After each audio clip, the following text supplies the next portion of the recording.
Hey everyone, it's awesome to be here again bringing you another free tutorial from the Scoring Tools Masterclass. So, guess what? I've got two brand new free lessons for you in the acclaimed series Taking Your Strings to the Next Level. Ring any bells? Cast your mind back to 2019 when Sample Modeling Strings was just a baby at version 1.0, and I was honing my skills with it. Fast forward to the end of 2023, the library is in version 2.0, and I have gained more experience working with it. With that in mind, I figured, why not release some fresh videos diving deep into the secrets of how to get the absolute best sounds out of this fantastic library. Now, let's talk about Sample Modeling Strings. The whole package contains ensemble, chamber, and solo strings. Hands down to Christian Labelli, a true maestro of the sample modeling libraries. He has developed a special technique where he blends all three libraries to create this mesmerizing seamless sound. You just heard a glimpse of that brilliance in the intro of this video. If you haven't already, do yourself a favor and check out the full mock-up of Fantasia by Thomas Tallis. Hit up in the first link below in the video description. Alright, without any further ado, let's dive into the content. Here's a small sample modeling string template that I've made in Logic. And as you can see, I have sample modeling solo violin 1A, the full A, and chamber A. Now, comes solo B, and the sequence is the same. Full B and chamber B. The same procedure has been done for the following ones. Sample modeling violins 2, solo, full, and chamber. Solo, full, chamber B, A, and B. Alright, the question is, why did I separate them into session A and B? Vaughan Williams required a large string ensemble for this piece. He wanted to create a full and lush sound out of this string section. However, in his orchestration, he wrote a lot of divisi parts, especially for the lower sessions, violas, cellos, and basses. A and B are here to simulate those divisis. Okay, now, talking about the sound. The secret is to get depth in the strings by applying different positioning to each ensemble. The ensembles will be placed at a certain distance to provide depth, while the solos will be placed closer to provide definition, and the chambers will be placed in between both. By going to the GUI, let's check how I treated each virtual sound stage in sample modeling strings. Early reflection for sample modeling full A. The full early reflection will be at 64, pre-delay 64, width 64, pan neutralized by putting it on 64, and distance around 30 or 35. The same procedure follows for violins full B, 64, 64, 64, 64, or 5 here, anyway, and 30, around 30. However, a different treatment has been done for the chamber ensembles. Early reflection this time is 0, pre-delay down to 0, width to 0, pan 64, and distance 0. Going to B. The same thing. Pan is neutralized by putting it in 64, and I have used Virtual Soundstage for panning. Here you can see sample modeling full, div A, B, Sample Modeling Full, Violins 2, Div A, B, Violas, Sample Modeling Full, Div, Cellos, and Basses. Virtual Soundstage not only creates the panning, but it also gives a little bit of ambience to the sound. The ensembles get a roomy sound in this plugin. Now going to the solos. Solos are the only one I haven't loaded up in vPro. Instead, they are loaded in Logic. This is mostly for technical reasons that I will not explain them right now, but let's check them.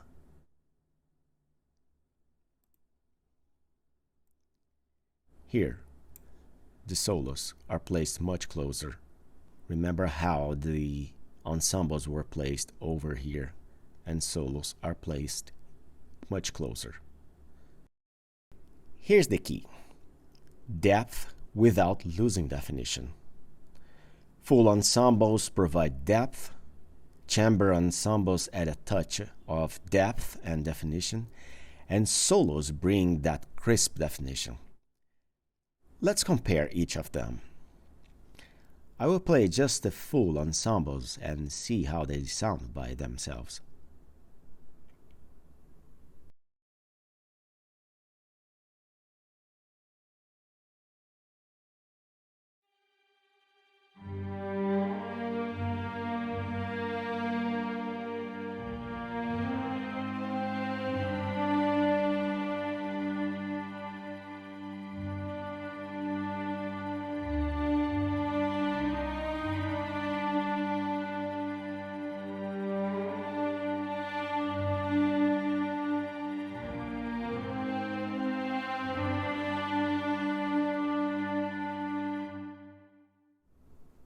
Alright, you've just heard the full ensembles. Now let's go to the chamber ensembles.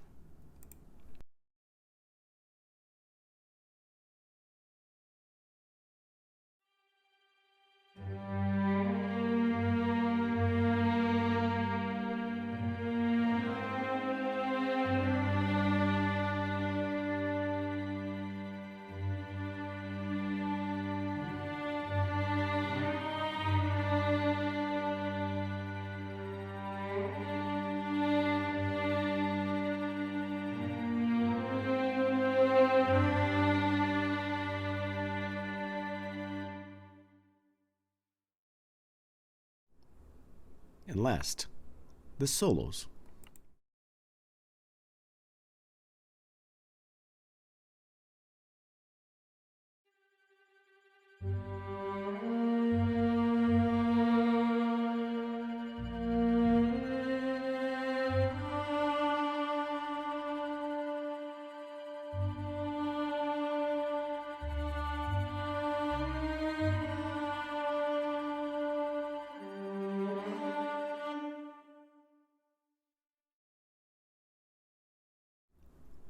Alright, now everybody together sound like this.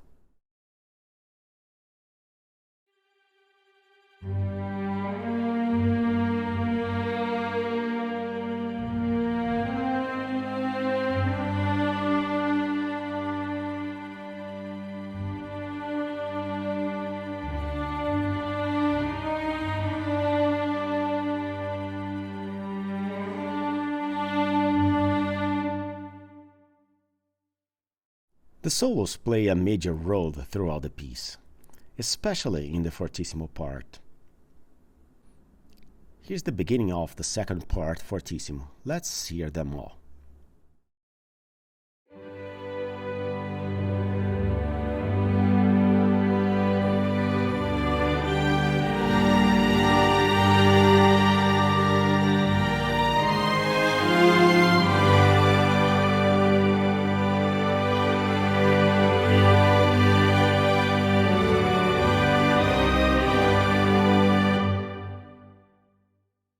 Now, let's isolate the sound from the solos.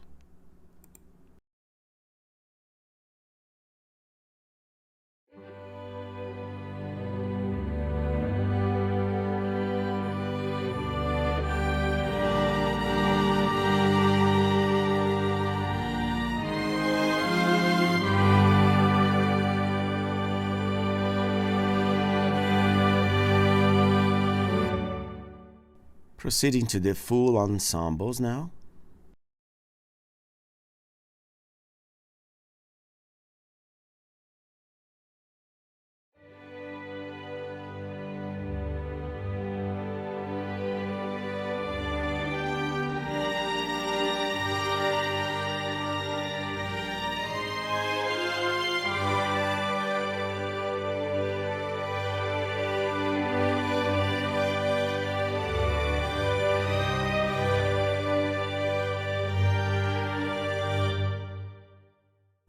And last but not least, the chamber.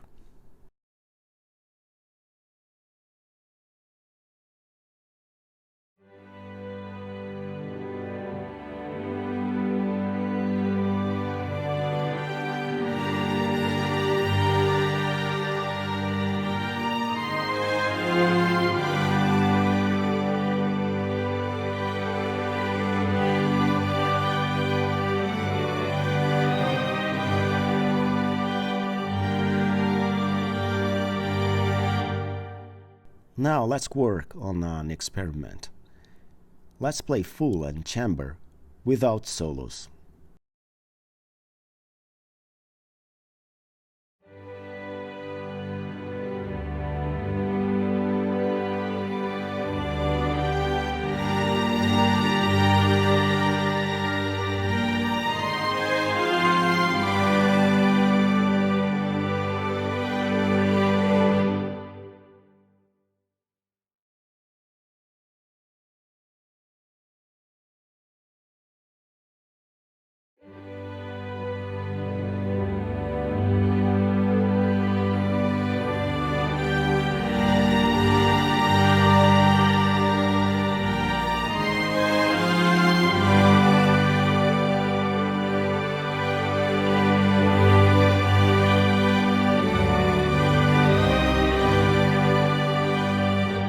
As you can hear, each ensemble provides its fair share of contribution to the overall sound.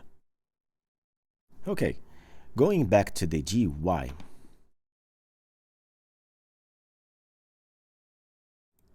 By placing the full ensembles at a certain distance on CC 14/30, they lose a little bit of volume.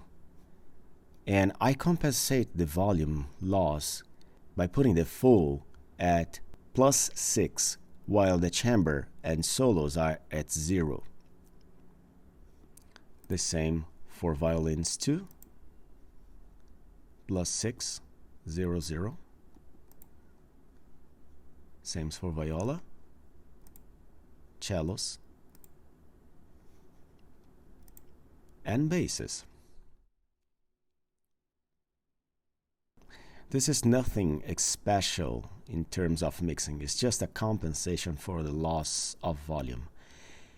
Now, going to the reverb, I have placed on bus 1 my main reverb, which is 2C B2. It's a very well-known reverb that most of you must be familiar with. Okay, I don't have to go into the details of all these parameters, but this is one of the presets that everybody has been using. You can just copy them into your plugin. But let's check the amount of send that I've established for each ensemble. The solos are routed to bus 1, and they are set to -3. The full are routed to bus 1 and are set to 0, more reverb. The chambers are set to bus 1 and are set to 0 again. So, solos -3, full and chamber 0, 0. Again, the same procedure of providing depth and definition. And last but not least comes the EQ. I usually don't draw fancy EQ setups. It consists of a mere roll-up at the high end to compensate for the darkness of B2. In fact, I hardly ever equalize my music. My approach to equalization is based on the premise that it serves as a correction to some undesirable coloristic effects. The corrections should be subtle and applied only when they are indispensable. I believe composers today are wrongly trying to achieve sonic quality by persistently working on equalizing, mixing, and mastering. Well, I believe it to be the wrong approach that is derailing many composers from the true art of mock-up. But that's a long story that is fully fleshed out in the full course of the Scoring Tools Masterclass. If you feel like you are trying hard and not getting the desired sound, I have the answer for it in the full course. Now, onto the amount of sand that dictates how bright the sound will be.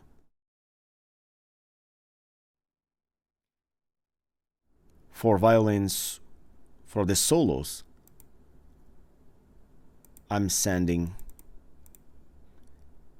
minus 16.7, full minus 16.7, and minus 16.7 to the chambers.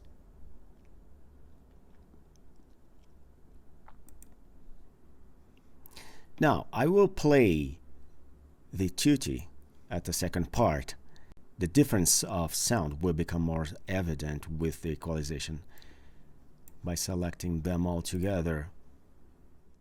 I will turn on and off the EQ so you can hear the difference.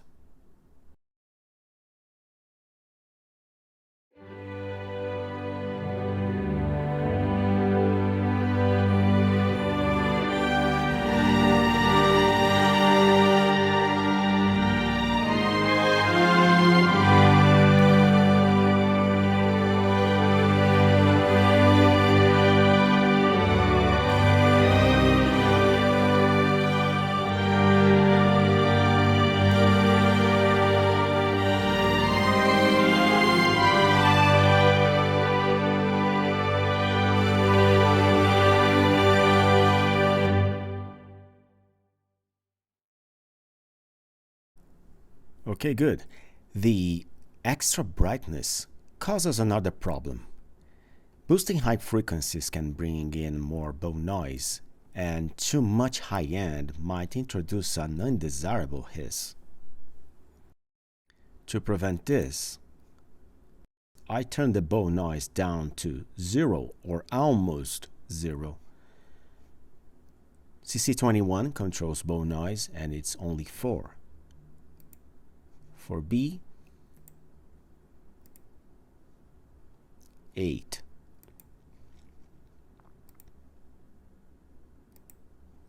For chamber,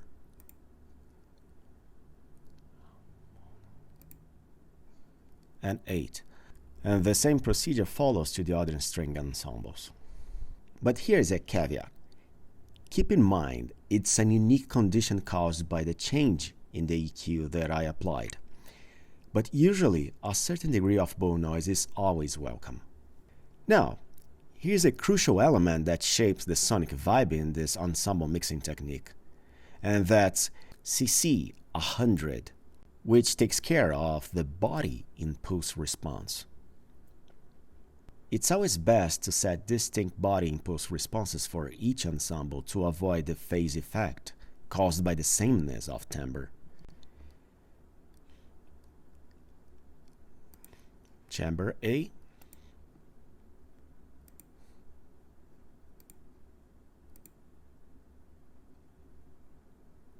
(26),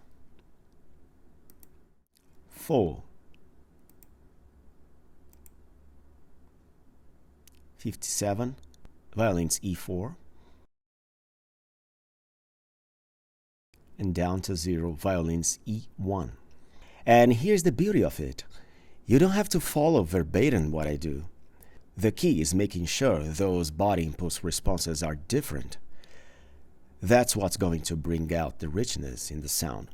So feel free to put your spin on it, and as long as they're distinct, you are golden. Last but not least, the ensemble size plays a major role in the sound. CC95 controls the ensemble size of the full and chamber ensemble patches. The objective is to optimize clarity, achieved by configuring the full ensembles to a moderate size. Here it's a median, CC95 ensemble size, and chambers to the smallest size possible. Ensemble size CC95 to small down to 0. When working with full ensembles, we gain control over the asynchronous vibrato, that when used wisely renders a beautiful lyrical vibrato not found in any other library. On the other hand, by setting the ensemble size down to 0 in the chamber strings, we simulate what is equivalent to only 4 instrument players, achieving greater clarity of sound and a more detailed lyrical vibrato.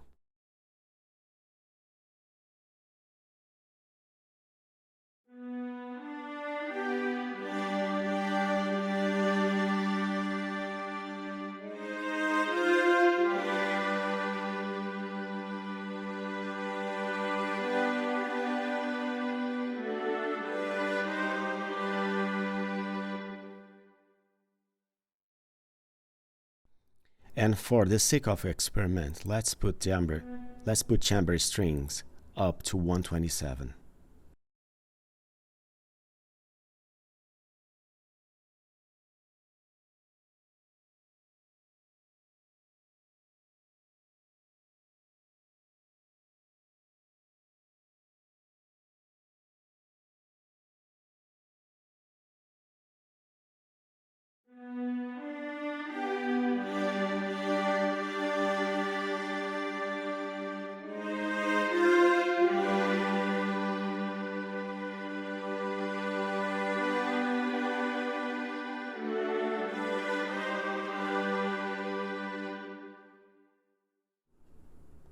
Okay, let's put them back down to 0 now.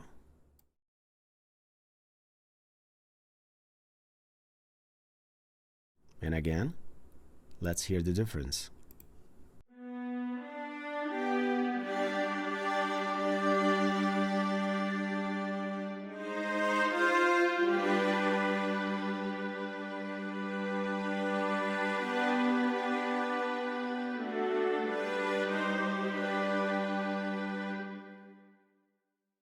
There's a much more detailed vibrato when the number of players are put down to the minimum.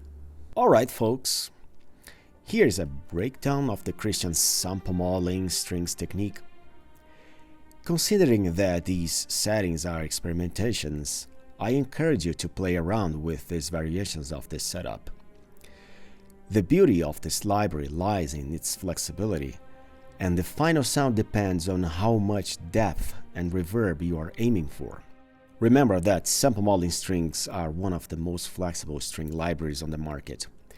With such versatility, there's a whole world of sonic possibilities to explore with this fantastic product. So, don't hesitate to unleash your creativity. And as a gift for those smart people who watch this video until this point, I will give you an extra 30% discount on the Scoring Tools Masterclass. Click on the link below in the description and check out all the information about our top-notch course on MIDI orchestration offered only by Gardini School. Upon checkout, add the coupon code SM30 tutorial. I am sure you will learn MIDI orchestration like never before. Stay tuned, because in the sequence, I will be back with another chapter of taking your strings to the next level, diving into more details on how to get the best out of sample modeling strings. Until then, stay beautiful and keep the creativity flowing. See you!